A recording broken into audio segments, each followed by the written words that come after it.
Welcome back to our lecture that introduces you to human resource management and work analysis. In the third section of our lecture, we will discuss the best practice and the best fit approaches to HRM.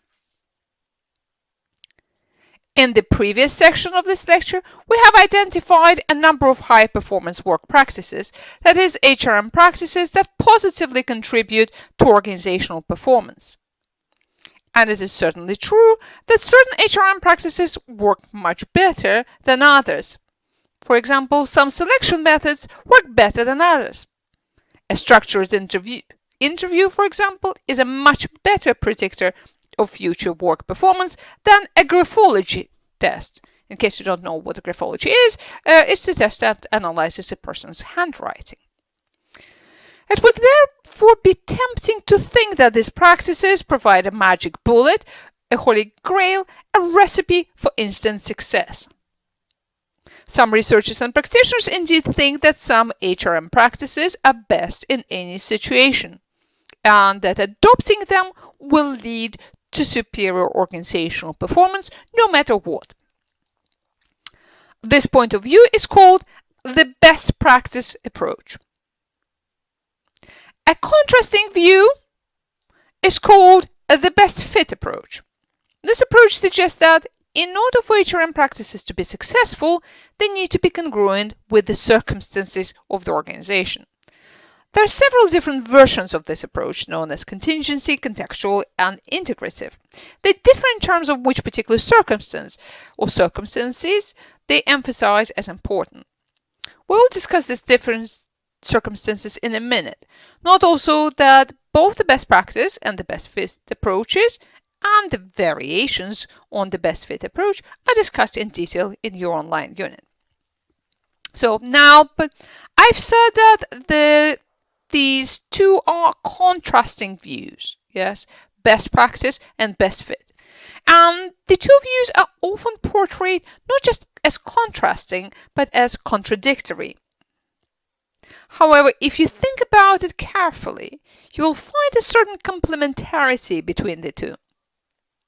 I'm sure you will agree that there are some key evidence-based principles that you need to consider when designing your HRM system, policies, and practices. However, the implementation of these guiding principles must take into account organizational strategy, organizational technology, and organizational environment, because even the best practices cannot be applied as off-the-shelf solutions wholesale. They must be adapted and tailored to the context of each particular organization. So, what are the organizational circumstances to which you have to fit your HRM policies and practices? First and foremost, as you know already from our discussion of strategic HRM, it's organizational strategy. Second, it's organizational characteristics, such as organizational size, culture, and structure. Third, there needs to be an alignment between various HRM practices. And finally, HRM needs to fit with the organizational environment. We will consider each of these sets of circumstances in turn. Let's start with the fit between HRM practices and organizational strategy, or the so-called vertical fit. Say your organization has a strategy of competing on innovation, introducing new products or services. How would you devise HRM practices to match? Well, take a real life case of IKEA. Founded in Sweden in 1943, IKEA is a company that designs and sells ready-to-assemble furniture and home accessories. It is known for its modern architectural designs, as well as its attention to continuous product development, operational details, and cost control. IKEA operates more than 350 stores in around 50 countries, which makes it the world's largest furniture retailer. IKEA is also world famous for its innovative designs. IKEA has clear and challenging goals for its innovation. It says its target is that 20% of the products have to be replaced every year with new designs. So how do you support this through HRM? One way to do this is to recruit creative people. And here's an excerpt from an IKEA job advert.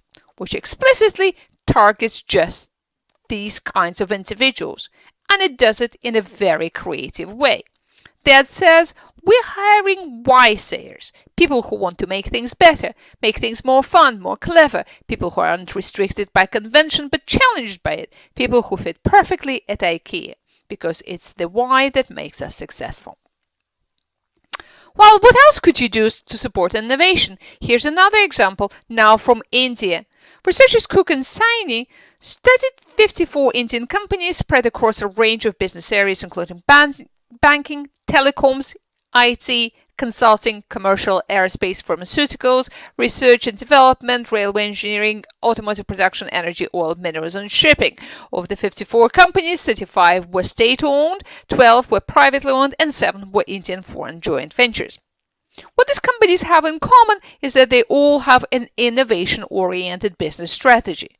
Innovations, however, come in different guises, and for this study purposes, researchers included 3 types of innovation: product innovation, production process innovation, and customer service innovation. So what HRM practices these companies adopt to support their innovation-oriented strategy? These companies firstly focus on investing in training and development to equip the employees with the skills required to drive innovation. Second, they target employee involvement, introducing suggestion schemes and quality initiatives to promote innovation and provide opportunities to develop innovative ideas. Thirdly, they incentivize innovation by introducing performance indicators linked to innovation, by connecting innovation to pay, and by promoting people based on their contribution to innovation. Research also identified the opportunities for further aligning HRM processes in these organizations with innovation. They recommended that these companies recruit and select creative employees, just like IKEA does. They also advised to provide more job autonomy, to create the climate more conducive to creativity.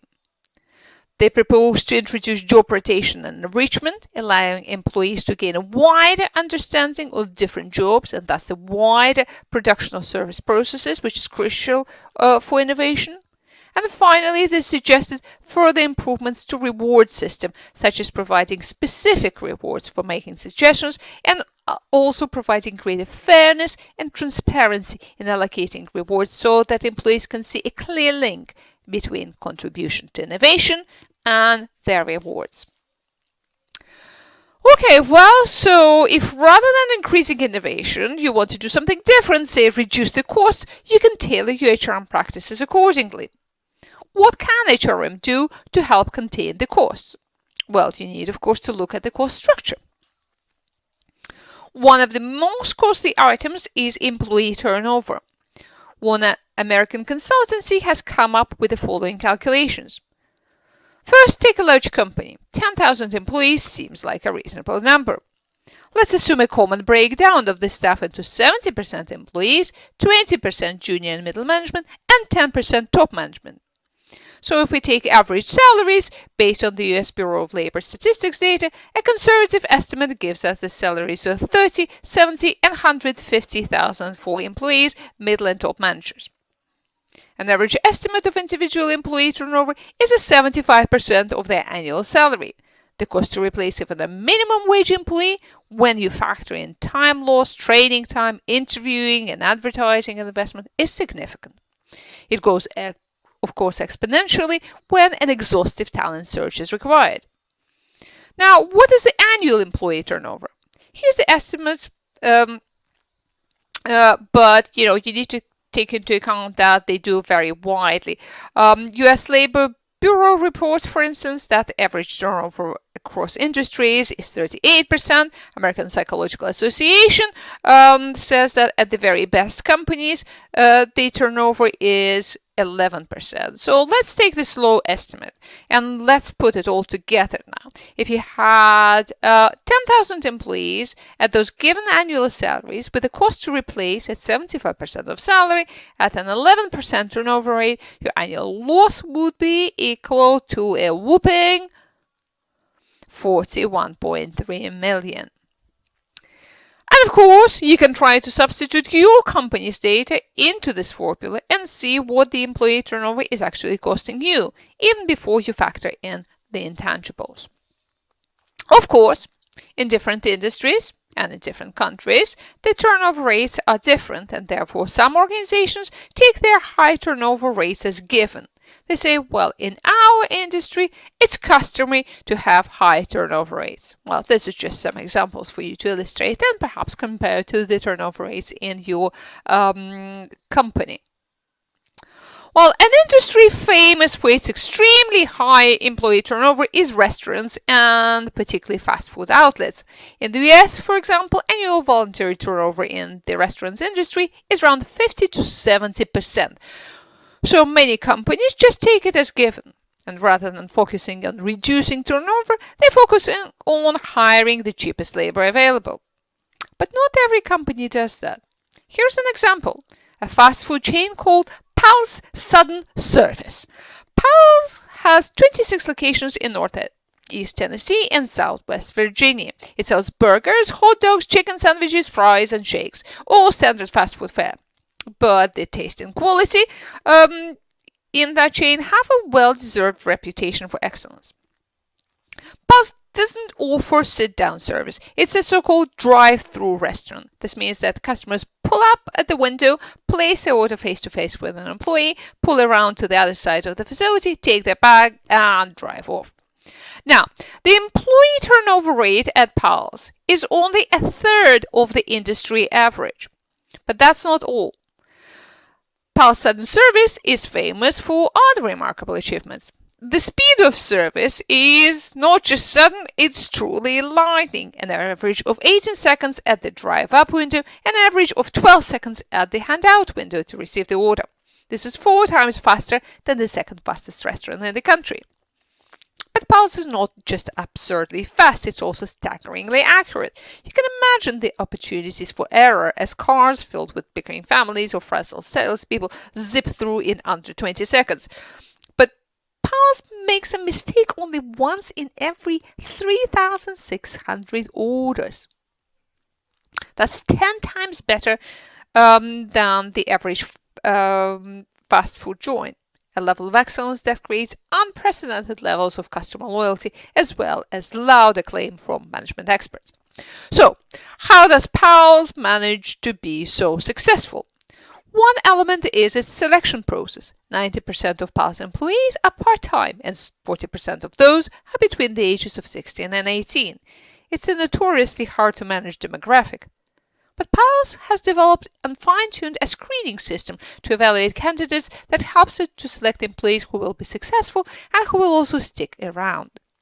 It uses a psychometric survey developed on the basis of analysis of the attitudes and attributes of Pal's star performers. Among the survey's agree-disagree statements are statements such as, "For the most part, I'm happy with myself. I think it's best to trust people you have just met. Raising your voice may be one way to get someone to accept your point of view." Pal's understands that character counts for as much as credentials, that who you are is as important as what you know. And its selection tool does an uncanny job of improving performance and reducing employee turnover. Another element of its HRM system that helps to reduce employee turnover rates is training. Even great people need constant opportunities for improvement. So once Pal's selects its candidates, it immerses them in a massive amount of training and retraining, certification and recertification. New employees get 120 hours of training before they're allowed to work on their own, and they must be certified in each of the specific jobs they do. Then every day, on every shift in every restaurant, a computer randomly generates the names of 2 to 4 employees to be recertified in one of their jobs, pop quizzes, if you will. They take a quick test, see whether they pass, and if they fail, get retrained for that job before they can do it again. And the average employee gets 2 or 3 pop quizzes per month. The third secret of Pal's success is its leadership. Pal's has assembled a master reading list for all the leaders in the company. 21 books that range from timeless classics such as Machiavelli's The Prince and Max de Prie's Leadership is an Art to highly technical tomes on quality and lean management. And every other Monday, the PAL's CEO invites 5 managers from different locations to discuss one of the books on the master list. Meanwhile, every day the CEO also identifies one subject he will teach to one person in the company. In fact, that's a requirement for all leaders at PALS. They are expected to spend 10% of their time on teaching and to identify and teach a target subject and a target student every day. Okay, so we have considered how to fit HRM with the strategy. What else do we need to take into consideration when we devise the HRM system? The next on our list is the fit between HRM and other organizational characteristics such as size, structure and culture, organizational ownership, history, managers' characteristics, and so forth. Let's again look at an example. The example comes from a study of one of the top largest cinema chains in Australia. Just like its rivals, the company runs multiplex sites offering multiple simultaneous film offerings and a full range of snack foods and beverages to go with the movie. One of the company's core values is providing excellent customer service. Let's see how HRM practices align with this value. With peak trading times, nights, weekends, school holidays, public holidays lying outside the traditional hours of work, the vast majority of cinema staff are not permanent employees but are employed on a casual basis. The term casual in Australian employment law means an irregular and flexible form of employment with some limitations on work hours and few entitlements. To ensure high levels of customer service, the company has a highly formalized HR policy for its casual workers. For example, there's the employee handbook, which sets out in great detail the employee's code of conduct, both on and off the shift. There's also an intensive 3-week training program, which covers all aspects of customer service covered in the handbook and is led by experienced staff members.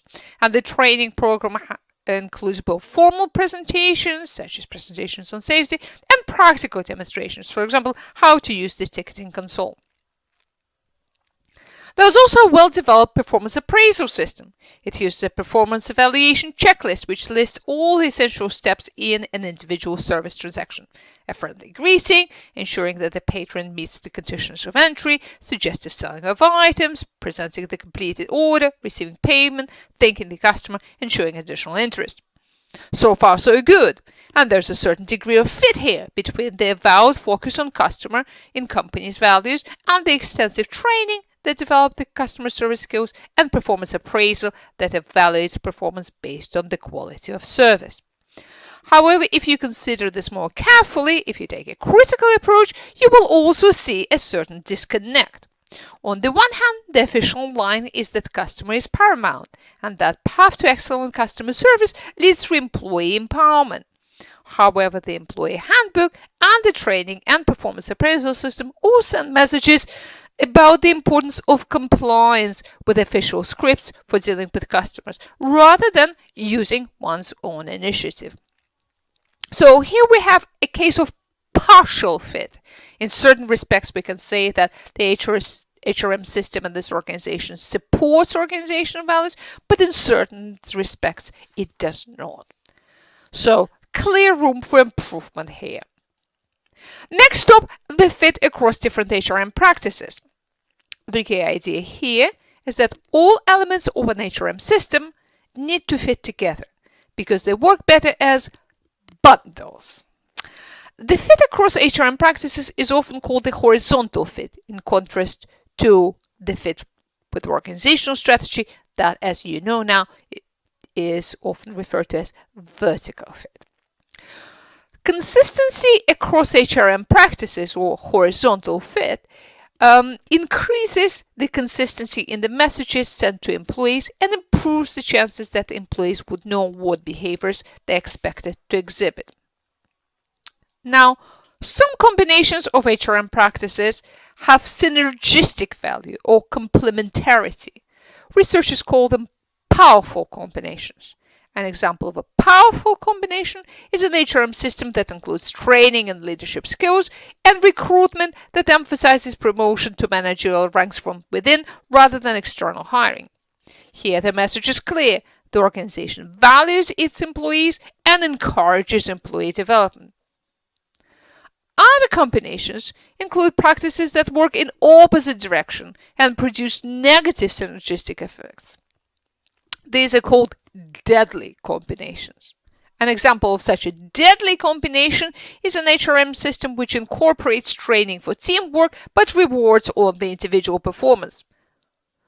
Organizing workflow around teams and yet rewarding employees only for individual performance may lead to negative outcomes because employees will be unsure whether to focus on maximizing their own outcomes or on supporting their teammates.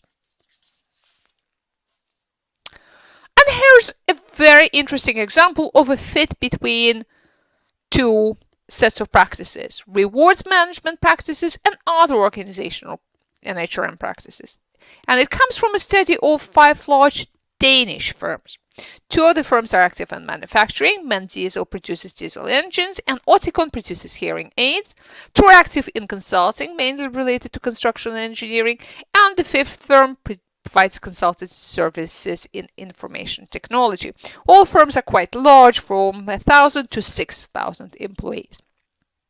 Now, the study focused specifically on how these companies foster motivation to share knowledge. Not surprisingly, one way to encourage employees to share knowledge is to reward for it. And the study looked at whether, according to the employees themselves, sharing knowledge led to interesting assignments and projects, recognition from the head of their department, recognition from their colleagues, and/or increase in salary. However, there are also other factors that contribute to employee motivation to share knowledge, and the study looked into 2 other practices: job autonomy and knowledge-sharing climate.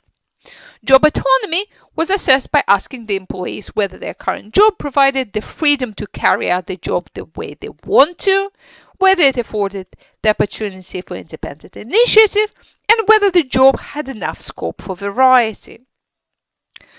And knowledge sharing, or organizational climate for knowledge sharing, was assessed using the survey questions that were formulated negatively as discouraging knowledge sharing. So these 4 statements were: it's important to keep our ideas secret until one is acknowledged as the source of the idea.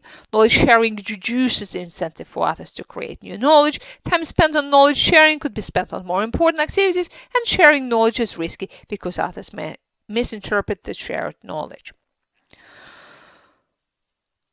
The study considered complementarities between rewards for knowledge sharing on the one hand and job autonomy and organizational climate for knowledge sharing on the other. And here are the results. Researchers compared the strength of the employee motivation to share knowledge when rewards for knowledge sharing were low and when rewards for knowledge sharing were high. And they did so in 4 different settings, effectively cross-tabulating job autonomy and knowledge sharing climate. In all 4 settings, high rewards for knowledge sharing produced stronger motivation to share knowledge. No surprises here. However, the level of motivation varied dramatically depending on the degree of autonomy and supportiveness of the climate. In particular, motivation to share knowledge was the strongest where high rewards were combined with high autonomy and with organizational climate highly supportive for knowledge sharing. Indeed, in HRM systems with high job autonomy, highly supportive climate, and low rewards, the motivation was higher than with high rewards but low job autonomy and unsupportive climate. Now, what conclusions can we derive from this? Fostering high levels of autonomous motivation to share knowledge among employees requires more than the simple implementation of rewards. If the context itself doesn't enable employees, then paying for knowledge sharing may be a suboptimal use of resources. And in broader terms, for our point about horizontal fit, we see that some combinations of HRM practices are indeed more powerful than others. The reasoning that HRM practices have to fit with each other has led to a suggestion that HRM practices should be introduced as bundles or packages. And 3 specific bundles have been suggested. The first one is Empowerment Enhancing Bundle. It combines employee participation in decision making with formal grievance procedure and complaint resolution system, with systems to encourage feedback from employee and job enrichment and self-managed teams. The second bundle is a motivation enhancing bundle. It combines formal performance appraisal process, incentive plans, linking pay to performance, opportunities for promotion, and healthcare and other employee benefits. And then there's a third bundle, which is skill enhancing. This bundle combines job analysis, job-based skill training, recruiting to ensure availability of large applicant pools, and structured and validated procedures for personnel selection. Depending on what you want to achieve, empowerment, motivation, or skills enhancement, you can apply a particular bundle. How well do these bundles work? To answer this question, we need to again interrogate the available research evidence. So here's some evidence from a meta-analysis. Now you know what that means. Meta-analysis of studies that summarize the correlations between specific HRM bundles and firm performance. This evidence suggests that firms can benefit from the adoption of high-performance HRM practices even if they're few, as long as these practices are complementary. Therefore, rather than simply increasing the number of good HRM practices, you should enhance the synergy among the practices. This is not to say that firms should not adopt multiple practices. The point here is that if you can't afford to introduce all or most of high-performance HRM practices, and if you can only introduce just a few, then you need to make sure that the practices you do adopt are complementary. The introduction of smaller HRM bundles is likely to be more cost-effective than simultaneous adoption of several HRM practices. And the introduction of a few practices can provide sufficient time for the organization to integrate these practices with each other and with other organizational initiatives. Last but not the least, HRM practices have to fit with the organizational environment, such as laws and regulations, industrial relations, industry conditions, and national cultures. In particular, in most societies, firms have a duty to implement some HR practices, such as union recognition and minimum wage laws, irrespective of whether these practices fit with competitive strategy or whether they have positive impacts on the financial performance of the firm. They're just obligated to do so by law. If certain forms of pay for performance, such as stock options, on the other hand, are simply not legal, or if the rates of pay are set at the country or industry level, managerial discretion may not exist. Similarly, if a form of employee participation in decision-making, such as co-determination in Germany or the Netherlands, is mandated by law, then managerial discretion is again limited.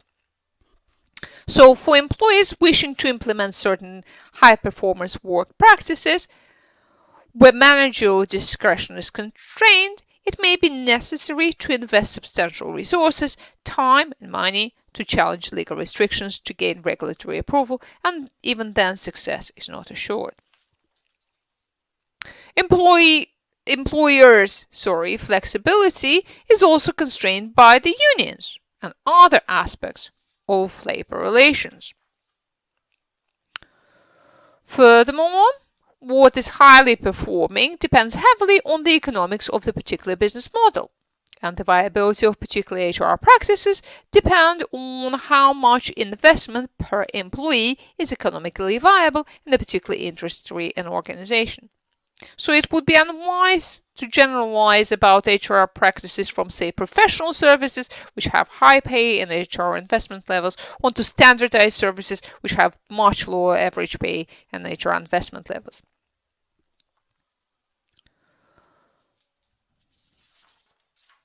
Last but not least, national culture plays an important part. National culture has been dubbed collective programming of the mind.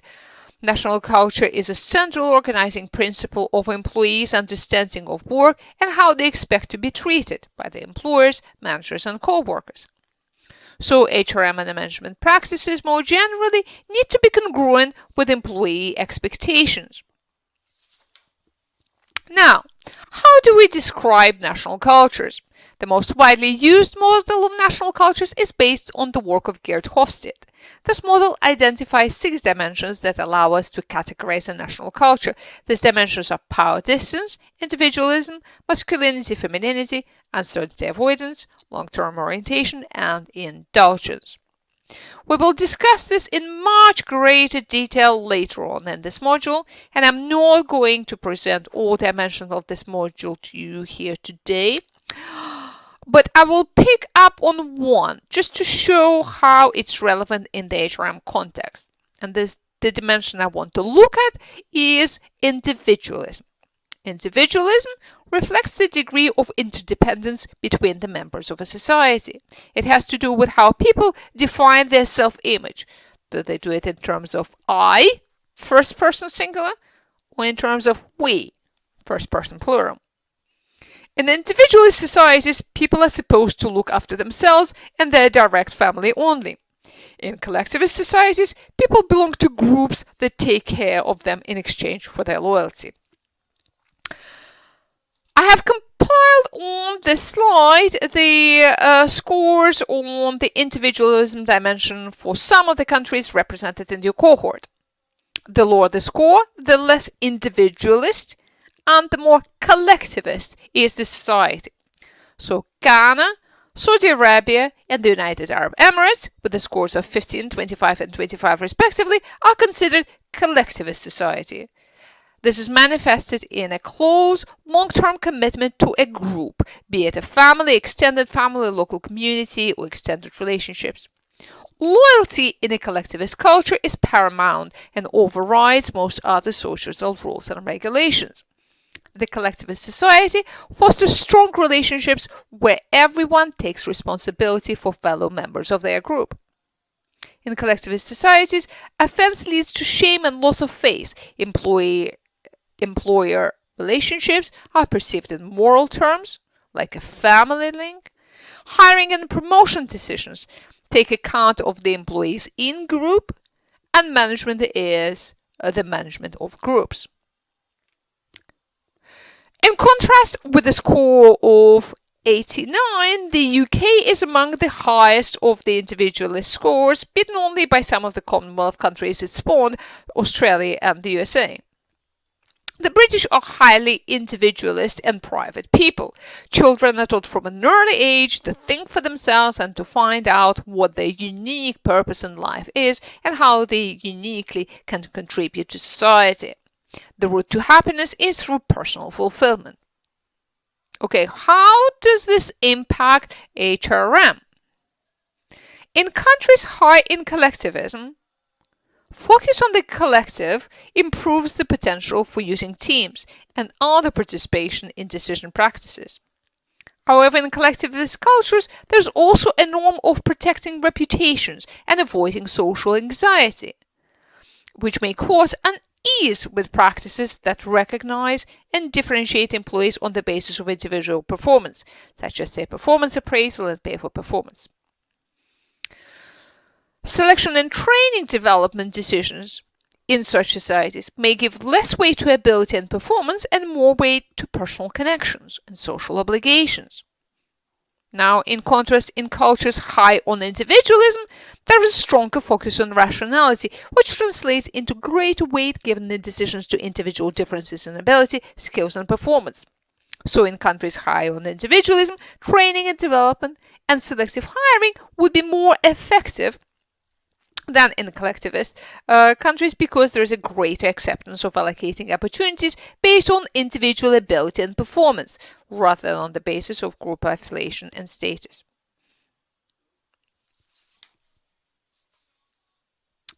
Of course, you don't have to follow the local cultural norms slavishly. As a manager, you have a degree of discretion in terms of your conformity with these norms. The recommendation is that you need to consider carefully what norms to respect, what norms to safely ignore, and what norms you may need to reinvent when you're adapting work practices from one country to another. Still, it appears that good management practices do travel well.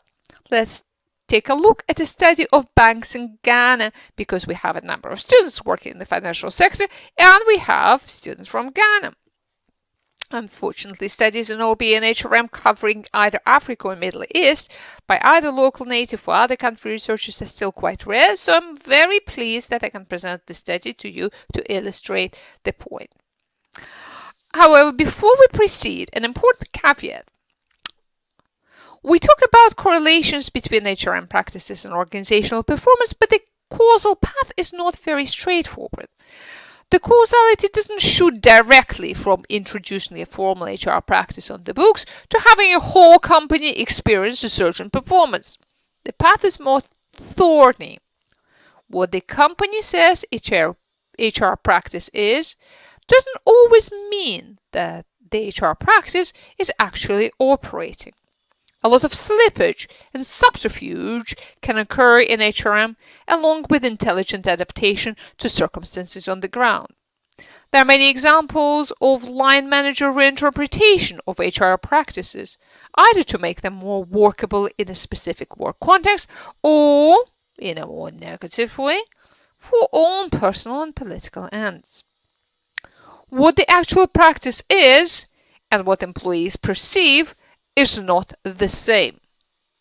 So, in this study, the researchers covered both official practices and the employee perceptions of these. For branch-level practices, the survey covered 8 HR practice dimensions geared to enhancing employee skills and knowledge, empowerment, information sharing, and delivery of high-quality service. The branch manager was requested to rate the extent to which each of these items was used to manage customer contact, and the total number of items was 29. And I've given you some examples. The survey for employees also covered the dimensions with a total of 36 items. Dimensions like extensive service training, information sharing, self-managed service teams, participation, compensation contingent on service quality, job design for quality, service quality-based performance appraisals, internal service, and service discretion. I included examples of some of the statements from the questionnaire here for your information as well. And here are the findings. For individual employee performance, 3 factors explain more than half of the variance in performance. This is incredibly high. These 3 factors are employee psychological empowerment, experience high-performance work practices, and empowerment climate. Employee psychological empowerment is the employee perception that they are empowered as individuals. This explains 21% of variance in service performance. Empowerment climate is the employee shared perception about the extent to which an organization uses policies and practices supporting employee empowerment. So this variable explains 15% of the variance. And experienced high-performance work practices is, as I have just described, this explains 16%. Obviously, individual performance is also affected by a multitude of other factors. So we wouldn't expect our model, these 3 key variables, to explain all differences in performance between employees. But it does explain a good deal, more than half of variance in employee service performance. And what about the performance of a bank branch overall? Again, the evidence is very encouraging. Branch level high-performance work systems plus empowerment climate plus individual service performance explain 20%, 1/5 of variance in branch-level market performance. So what does this study show? It shows that high-performance work practices matter for both individual employee and firm performance. It also shows that high-performance work systems matter not only in the Western economies but also in sub-Saharan Africa. It shows that investment in high-performance work practices pays, and that such investment pays in particular when it has a strategic focus. In this case, the focus was on customer service excellence, which is one of the key factors for gaining a competitive advantage in the service sector. So, the bottom line, HRM practices significantly impact organizational performance. But going back to the question with which we started, should you adopt the best practice or should you go for the best fit? Well, by now, you, I'm sure, know that you need to combine both, but how are we going to resolve this tension between best practice and best fit in this module? Well, here's how. You will be learning general principles, what works and why, the principles that underpin the best high-performance work practices. And you will be learning how to adapt this to organizational strategy, characteristics and environment, and how to ensure the alignment between various HRM policies and practices. And, not to forget, you will also learn to take into consideration the multiple stakeholders, which is something that you also practice for your assignment. And specific elements of HRM that we will be examining in this module are work analysis, recruitment and selection, diversity management, reward management and work design, performance management, and training and development. And we shall start our journey with work analysis. When you are ready, please move on to the next section of our lecture, which will be devoted to work analysis.